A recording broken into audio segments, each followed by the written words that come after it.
Doctors and surgeons of Reddit, what was your "this just got even worse" moment with your patient/s? I had a patient with a similar ethical dilemma. Except it was the daughter that gained healthcare proxy rights. We finally got them to go DNR, and the mother actually had a very peaceful death surrounded by the loving family. But then it got weird. The next day the daughter had gone through the entire hospital chain of command complaining about why her mom died, and what really caused it, and was legitimately talking about exhuming her freshly buried mom to have a second autopsy to determine cause of death. She was elderly, frail, had numerous health problems, most recently aspiration pneumonia, and severe dementia. She got sicker and sicker and eventually stopped eating. Essentially failure to thrive due to dementia and possibly sepsis from pneumonia. This was when I was an anesthesia resident. A pregnant woman comes into our medium-sized community hospital in the Canadian West in the night with some abdominal pain and nausea, something minor. Her doctor determined she was not in labor, so just treated with some meds and she started feeling better.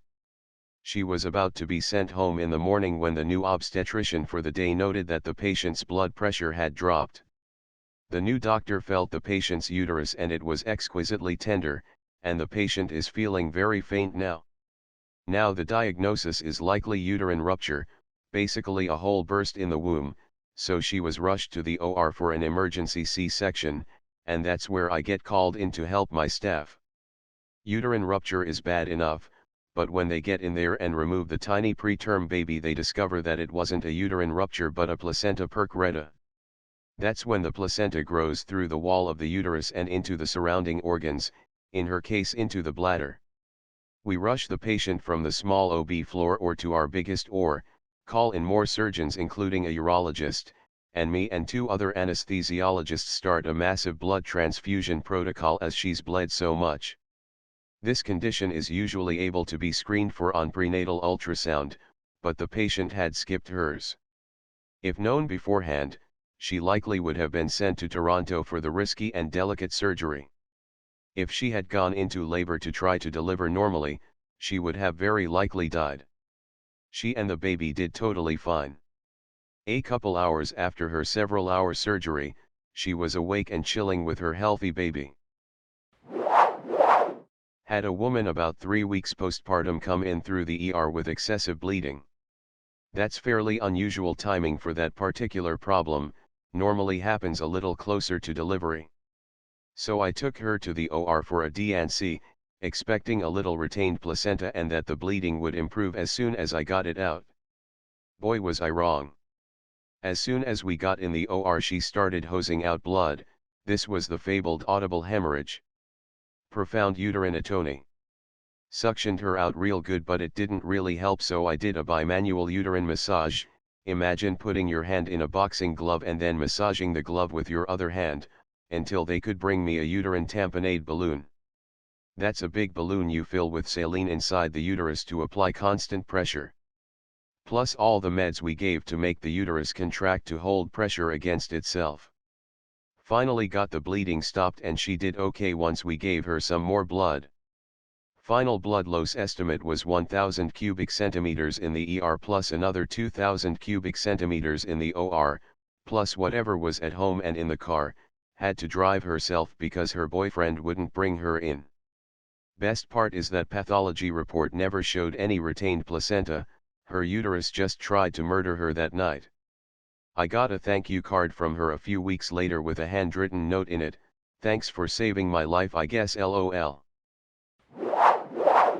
Patient with a pilonidal cyst that was bothering them for years but was never bad enough to do anything about it.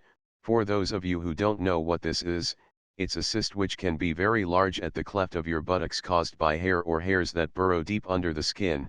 Sure enough, I guess during pandemic sitting for longer periods of time inflamed it and it became infected.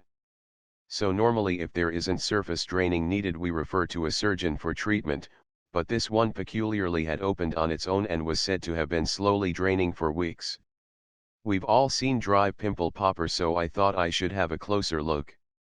To my surprise I can see a nest of hair in this dark hole opening of the cyst, and my curiosity and absolute need to remove it took hold.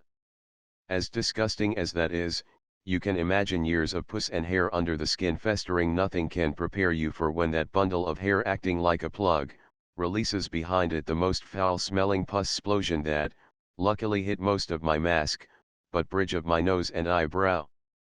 I'll remember the smell forever, but more importantly remember my face shield. ER doc here, patient arrived with complaints of vaginal spotting. History revealed she had been bleeding for 2 days, not very heavy, just a little pain.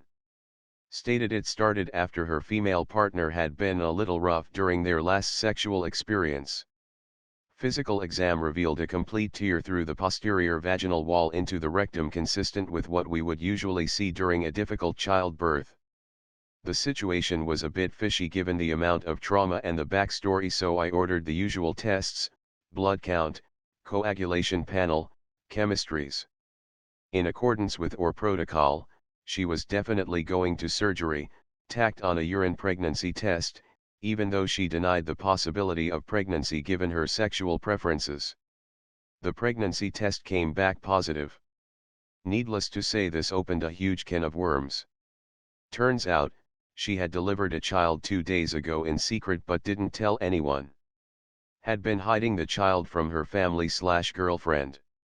Child Protective Services, the police, EMS, pediatrics, ON/GYN all got involved in the matter of minutes after that revelation. They found the child in her apartment under some towels alone in her home. It was a doozy of a night. To those who are wondering, yes, she was a larger woman whose pregnancy was hidden by her size. This happened 5 years ago and I have seen the child since, doing well with her grandparents who have full guardianship. The 80-year-old who came in with a self-inflicted shotgun wound to the chest. As we are fighting to get him stabilized and the surgeons are working to plug all the holes, none of us can figure out why the guy keeps oozing blood. Then we find out that he had intentionally overdosed on blood thinners before shooting himself. We kept him alive long enough to let the family come into the OR and say goodbye. The 45-year-old who came in via private car, family drove him in, rather than an ambulance, after what was described as a head injury. We realized how bad it was when someone noticed a plastic grocery bag lying on the patient's belly. It contained the brains that the family managed to scoop up, in the hopes that we could reimplant them.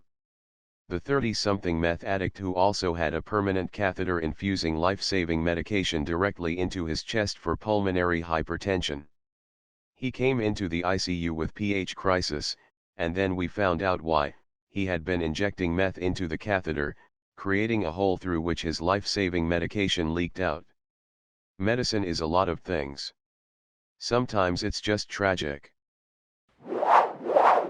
Not a doc, but as an EMT trainee, I did my first ride along on an ambulance and we went to check out a guy who fell at a skate park.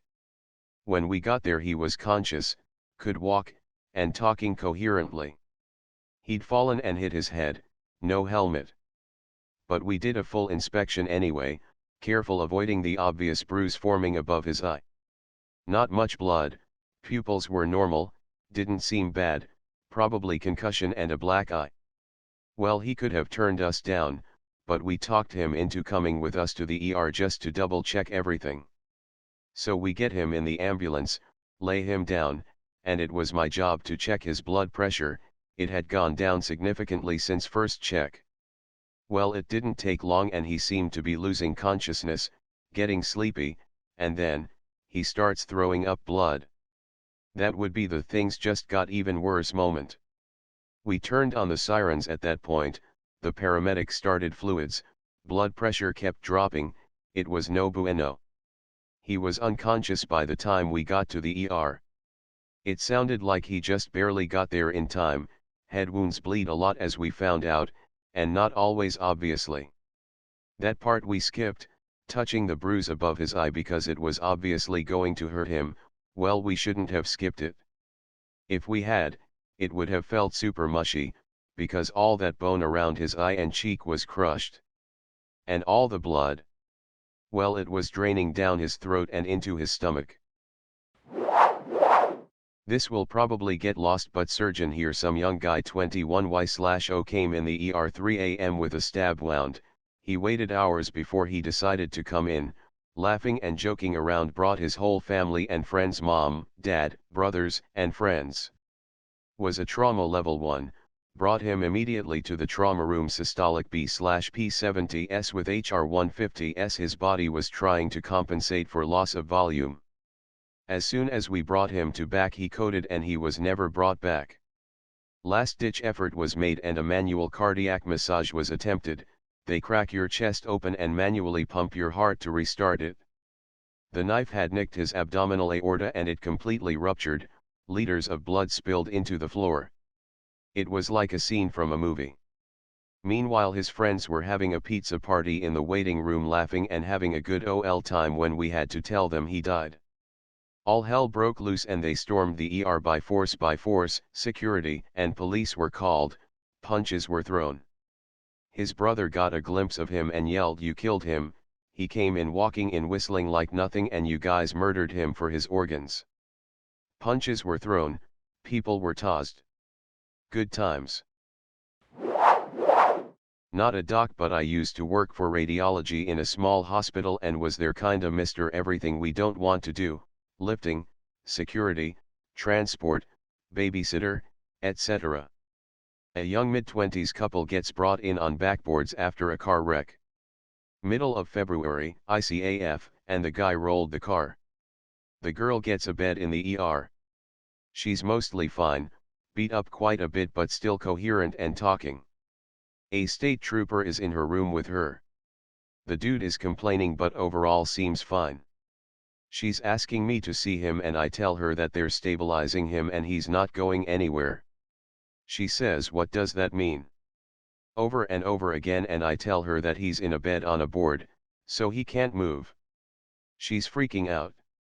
I take the guy back to radiology, he's talking and joking, things seem fine. We do the CT and his spine is broke, not just broke, severed. Guy is in for some serious surgery, rehab, might never walk again kinda stuff. The girl runs out of the room, cop chases after her, they start fighting. A little 110 pounds girl is straight up squaring up with this big ass cop. Cop ends up tasering her in the middle of the ER. Her dude is screaming because they told him about his spine, his girl is now chained to a bed. Turns out they were running drugs, high as eagle balls, flipped the car and the dude probably never walked again. I always wonder though. Patient came into hospital with cystic fibrosis with end-stage lung function, had an infection but was there to get optimized for a lung transplant. Was transferred to ICU after hemoptysis, and then in ICU had massive hemoptysis and coded. Was a fucking shit show, a major artery in his lung had eroded and he was bleeding out into his airway quickly. At any normal hospital this already is the end, fortunately he was at an academic tertiary medical center. They coded him for between 50 and 60 minutes before getting ROSC at the same time as massive infusion protocol and cannulating for ECMO. He had no chance at living without a transplant, and even though it was already a long shot, they did the lung transplant while he was on ECMO and after he had been that way for about 10 days with basically no response to stimuli. After another couple weeks with the new lungs he started to respond and was taken off ECMO. 2 months later he walked out of the hospital. Had no major deficits a year later at follow-up. In my head he's like seeing a ghost or a zombie. Not my case fortunately, as I was spared from this case by my consultants at the time. They refused to let any juniors see the patient as they felt it would be too traumatizing, and obviously we were also denied any ability to assist for the same reasons. Necrotizing fasciitis. Rare, often deadly. Frequently found in the nightmare fuel aisle of your local hospital. First OP. Debriding dead tissue constantly. The gentleman was not a small man, he had a lot of spare tissue to put it mildly originally. Impression was that he caught it from a cut on his lower left leg and it appeared to be spreading, up to his groin and then to his right lower limb. Trying to get to something non-necrotizing was difficult in the first operation but deemed possible. Stopping at obvious areas as trying to preserve some function. Almost certainly a mistake. The second attempted debridement was described to me as my consultant standing thigh-deep in what was left of a man's waist and legs, with tissue sloughing off all over her legs as she debrided and bilaterally amputated this man above the knee. He didn't survive the following 24 hours. I had an elderly patient once who went into cardiac arrest and was brought back. She had an extensive workup done, but we never found a great reason for why she arrested. Then, just as she was getting better and had her breathing tube removed, she arrested again. We did CPR and were able to get a pulse back, but she remained super sick all night. We were supporting her heart with a mechanical device and she was on high doses of medications to keep her blood pressure up.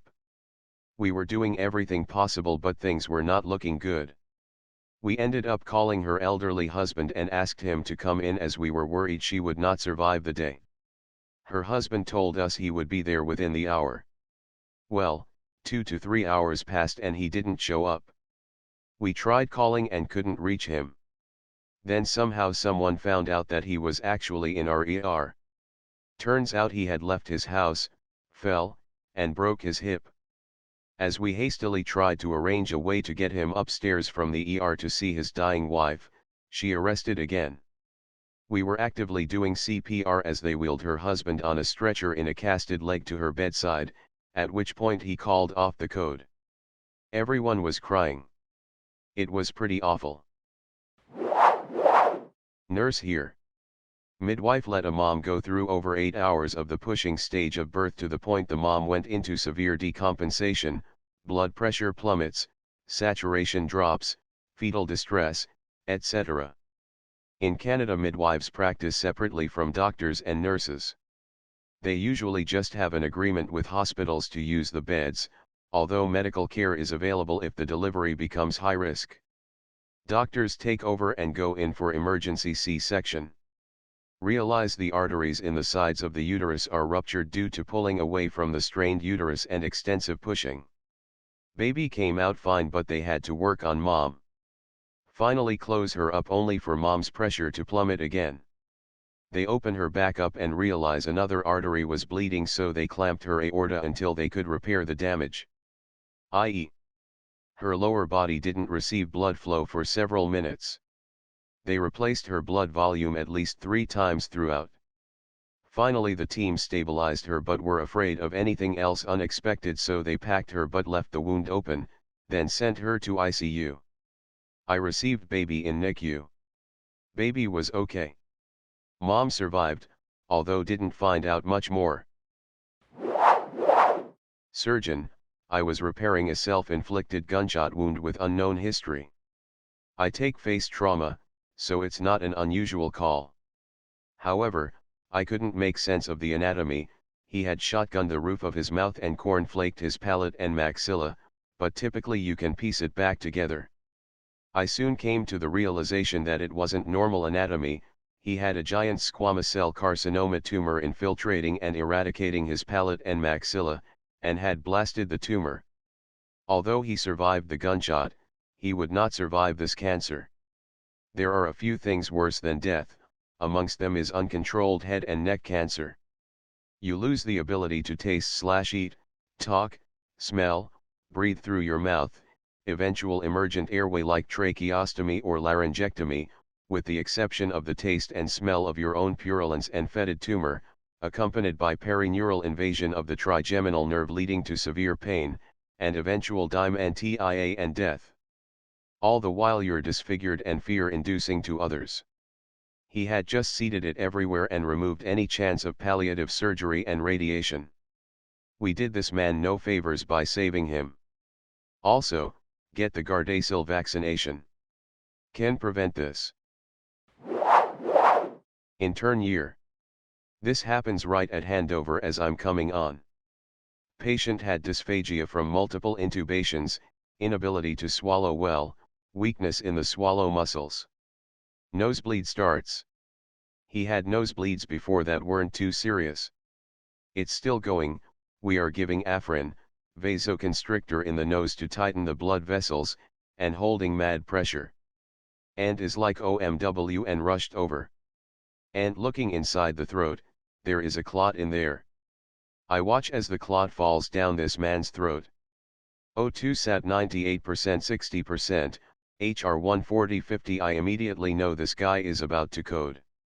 Get the card, no pulse, 9 AP pushes and like 11 or 12 rounds CPR. We are going to call time of death, but the man had a faint pulse after that last round.